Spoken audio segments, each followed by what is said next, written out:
very nicely indeed. I think he's going to not lose out too badly, but he's not going to lead into the first corner. I think that might well be Chad Shiner, maybe Andrew Morris. Can't really tell them apart at this distance, particularly the yellow-orange vests getting in the way. Right. Watch the second start there, as this time Tony McBride decides to clear out of the way. Just waiting for the all clear, and away we go. They're racing, and there is no Bruce Dunn. Yes, there is a Bruce Dunn on the grid there, sorry. Oh, is that Bruce? No, that's somebody else. Sorry, this, no, it wasn't Bruce. That's George Prenos. Yeah, okay, so no, it's getting the colours mixed up a little bit there. So Bruce not there, so maybe some sort of issue with the machine, unfortunately. That's the trouble with these TZs. They're relatively fragile machines, as beautiful as they are.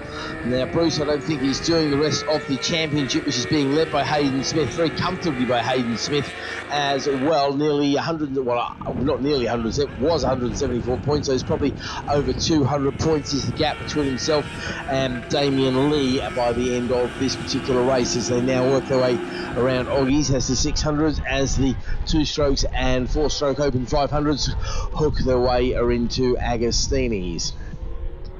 Around Agostini's they go, and that is look to be Sean Crone leading the way from Hayden Smith.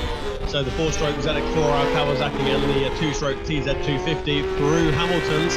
And you imagine that Hayden Smith is going to be strong on the brakes, and he looks for the inside on Sean Crone, but Sean just being shown off of the line there, I think, by Hayden Smith. But Hayden's through, and Sean Crone will now have the bit between his teeth, and he'll be tucking in tight, but in the slipstream going down the back straight for the first time of 7.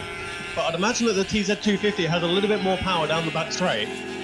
Yeah, you'd hope so. I hope the TZ's got a few more herbs than the 4-stroke Kawasaki. He certainly has proved to be the quicker of the two machines so far this weekend, that's for sure. But Sean Crone's been putting in some good rides, to be fair. Oh, yellow flags on the way into Brundle. Well spotted, mate. Yep. Through come the rookie 600s, and leading the way it is Chad Shiner from Andrew Morris, and it's Churcher, Hall, Leatherland, Ketteringham is dropping down the order, unfortunately. So number 573, Kean Ketteringham, is dropping down the order. He was in 4th when the lights went out, but he has dropped down the order. But the rider is up and okay. I see the rider walking away unaided as the marshals quickly scoop up his bike and hustle that to the side of the track as well. Leatherland showing us making up 4 places after that really good start there as well.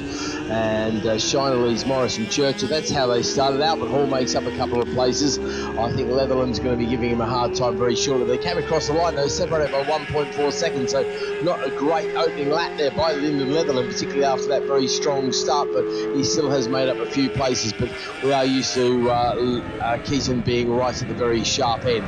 Smith leads the 2-stroke class over the line ahead of Crone in the 4-stroke section of the Open 500, and then it's Gill on target for a podium this time. Has Andy Gill been on the podium with the Kawasaki this week? Yes, he was. He was in the earlier race because he had a 1st and 3rd, didn't we, for Hayden and Andy? So it could be a 1-2 for Team Smith at this rate. Damien Lee again doing well, a 3rd in the class on his TZR. Then George Prenos, then it's Simon Harvey, Ewan Bainborough, Buchan, Islebeck and Catering not making it at the end of the first lap, showing us being in the pits actually. And then Hemphill, I don't think made the start at all.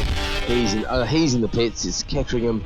Ketteringham's in the pits. Yeah, Hemphill. Yeah, credit to going into the pits. Hemphill, I'm not sure made the start actually. Right. Kettering went into the pits. Yeah, Hemphill's the one that crashed out, of course. We did have lost somebody down there. Nelson's, yeah. Right, Shiner now making his way into Murray's as well. He was leading at the end of the first sector. Can he hang on to that? Over the line last time, he was 0.184 ahead of Morris, who looked to have the bit between his teeth, and those two pushing on very hard indeed. He's still Shiner for Morris, less than 2/10 of a second. Fastest man as far as the sector time goes, unsurprisingly, is Keaton Leatherland. One last chance to add yet another lap record to his already impressive tally, but he's not getting on so well with the circuit here. He's got 1.1 second gap between himself and his next target, though. That's going to be Sam Churcher, and he's about 2 seconds a lap quicker than Churcher. The other guys in 2:03, whereas Keaton is a 2:01, a high 2:01 to be fair, so maybe just about a second or so. The leader into a 2:01.693 though. If you want to be putting your name onto the lap record, you've got to beat Stephen Draker's 57.8, which is a phenomenal time, isn't it, really? It really is. 57.8 in any 600 is amazing, but Steve Draker, very, very talented rider, and it shows that could be another one of those lap records that could be with us a long time, I think, Bradley, to be fair. I'm just having a look at the lap times that they're doing at the moment. The top two of Chad Shiner and Andrew Morris are in the 2-minute ones, and to be fair to them, that would put them in the mid-pack in the MRO and Clubman 600s. We do see the rookie 600s start to drift towards the Clubman 600s as a second class where there's availability, and I wouldn't be surprised to see a few of them tick in the particular box as a second class. I mean, if you're really slow, then you won't be allowed to enter, but I think looking at the times these guys are doing, as you say, they're quite competitive. That would put you in the midfield. You could enter as a clubman and get a little bit more track time, a bit more experience, and you'll be racing against faster people, which brings you on very nicely indeed. Smith and Crone are over the line, separated by a second and a half. Smith still leading the two-stroke section ahead of the what would be a four-time winner if he can pull it off as well. That would be Sean Crone, and that would give him a very handy lead in the four-stroke championship as his main rival Jake Donkersley is not here, and to be fair, he's been beating him most of the year anyway, so he'd love to come away from here with a very healthy lead indeed. Over the line we go once again. Shiner and Morris separated by a second.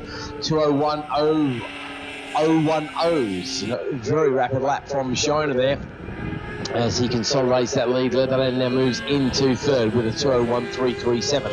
So Keaton Leatherland has come across the line with a deficit of 3.5 seconds. So in real terms, that's an empty track in front of him. I'm expecting him with the empty track to really power along, and I'm expecting him to see a 2-minute. Have we seen a sub 2-minute second? Not a 2-minute sub 2 lap no, in we've had the a rookie 600s? No, 2-minute 0.709 is the fastest we've seen from Chad Shiner in race 3. Okay, I'm expecting Leatherland though to just go that a little bit quicker here. We'll wait and see what he can pull out of the hat. Fastest laps for the two strokes and the four strokes so far this weekend. Yep. Sean Crone did a 2:07.865 in race 3, and that is the quickest four stroke that we've seen so far this weekend in terms of the Open 500. Yep. And the two strokes was a 2:06.517. 2:06.517. Well, at the moment, I don't think we're going to go any quicker. Smith running around in 2:08. So might have to get the old marker pen out very shortly and give a bit of a tick in those particular boxes, because that looks as though it's going to stay. So Keaton Leatherland, he's not doing what I thought he would do, to be fair. He's come across the line out the back there with a 21.2. That's a decent time. But ahead of him is a 20.9 for both Shiner and Morris. They're very consistent, those two. So maybe Leatherland, he's taken a tumble or two, of course, across the weekend. So maybe the machine's not exactly 100%. He will be obviously looking to improve on those results when we go to the next round and see if he can claim yet another lap record. But I have to say, I don't fancy his chances here, as it's a 2:01.1 for the leader Shiner, and a 2:01.8 for second man Morris, and a 2:02.6 this time for Leatherland. I was expecting him to crack the magic 2 minutes, if not make it into the sub 2 minutes bracket, but he can't quite do it there. Churcher, Hall, Roche are next across the line. There goes Wright in 7th place. Then it's going to be the Open 500 class coming along. It's going to be Smith first, Hayden Smith that is, on that beautiful TZ250, your man on the cover. He is going to take that away. And it's going to be Sean Crone up next, leading the four strokes. Andy Gill in third place now, as Damien Lee went past him a lap or so away, about a second and a half behind Damien Lee as well. So it's a good ride from Lee on his development TZR as it is. Smith over the line there, Crone behind him. No change at all, both doing quite consistent 2:08 as well. It's PB that time for Hayden, and not quite any better there for Sean Crone, but only half a second or so away from his absolute best. Damien Lee, it is a PB for him as he turns in a 2:14, so that shows you how much quicker a TZ is as opposed to a TZR. We're waiting for the leaders to come back towards us. The 282 machine of Shiner is going to be encountering some back markers.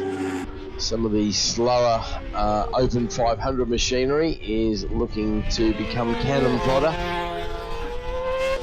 We'll be 5 laps into this 7-lap race very shortly. Here come the leaders then. Chad Shiner up the front straight. Andrew Morris pushing hard after him. Yep. There's Shiner, there's Morris. The gap is now 2.2 seconds. So Shiner doing better with the back markers there. There goes Leatherland again. Not a particularly brilliant lap. It's a 2:02.6, which puts him slower than the guys in front of him. So the gap opens up to 4.5 seconds. So Keaton Leatherland, the man who at one stage we thought would be challenging hard for that lap record. Clearly things aren't working out for him this weekend, but it'll be interesting to see when we get back to Donington where he was so strong previously. Yeah, and in the same breath there, Keith, as well. He's Churcher has closed the gap to 0.3 of a second between himself and Keaton Leatherland as well. So that was around about 0.9 of a second. So I think it's a case of Keaton Leatherland just not managing to keep pace with the guys in front. They're all in the 2:02s, but the trouble is that Morris is in a low 2:02. Shiner was in a higher 2-minute 1, and Churcher in a low 2-minute 2 as well. Leatherland on that previous lap of 2:02.641. As across the line goes Hayden Smith, there goes Sean Crone. We are on the penultimate lap now for the Open 500s and the Rookie 600s. Next up, we're looking down the track now, waiting for the third place overall man in the Open 500s to make their appearance. And that, of course, should be Damian Lee, who had Andy Gill only 1.8 seconds behind him at the start of lap number 5. Consolation prize for Bruce Dunn. I don't know if he's listening as he packs up or he's on his way home, but he will claim the lap record. So for at least a couple of months, your name, or at least the next program, your name will be in as the lap record holder in the Open 500 two-stroke. So that won't be Bruce's first time in a souvenir program as a lap record holder, but it's going to put a smile on your dial, even if you have had a slightly disappointing Sunday at the racetrack. Yeah, I'm watching those sector times, and you're right, actually, mate. Churchill is closing on Leatherland by actually quite a good chunk that time, by about 1.1 seconds. I think he might actually be past him now. I'll have to pick that up. And Morris has come across the line, and we've lost Shiner, I think, mate, because all of a sudden it is... no, there we go. It's just a timing glitch. Sorry about that. Wasn't paying attention to the track. So Shiner, Morris, and sure enough, Churchill does go past on Leatherland, so you called that one very well indeed. So, yeah, I have to say, I think that Keaton is probably having some issues there, because we are used to seeing him pretty much on the lap record, if not beating it, at everywhere else we've been to. Albert Hall across the line in 5th, ahead of Timothy Roach. That is right, and then we wait once again for the Open 500 machinery to join us. And 2:07 was the best lap last time round for Smith, but I hate to say it, my friend, you need to be into the 2:06s if you want to take the lap record home from this one as well. 2:06.517 is what you need to beat, and for Sean Crone it's a 2:07.865, and he's doing 2:08. So maybe if he can get a little bit closer to Smith, they can drag each other along just a little bit. There we go, over the line.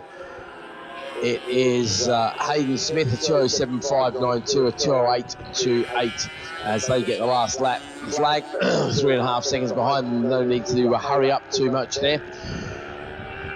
Leatherland's going to... And Shiner, look at Chad Shiner, 1:20.136 in the first sector on the last lap.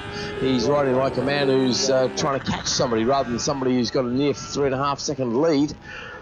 Brilliant stuff. Yeah, he's heading around Corrams now, just going around the outside of one of the Open 500 machines there, I think, is Chad Shiner, bike number 282. He's through Corrams into the braking area now for Murray's, runs it very nicely up onto the rumble strip on the exit, and could well be the fastest lap of the weekend on the final lap of the weekend for the Rookie 600. 2 minute 0.709 Yep. is the fastest so far, and on the last lap 2 minute 0.638. Decent lap time. It's no lap record, but not to be sneezed at either. So fair play to Chad Shiner as he leads Andrew Morris across the line, becomes the only double winner in this particular class all weekend.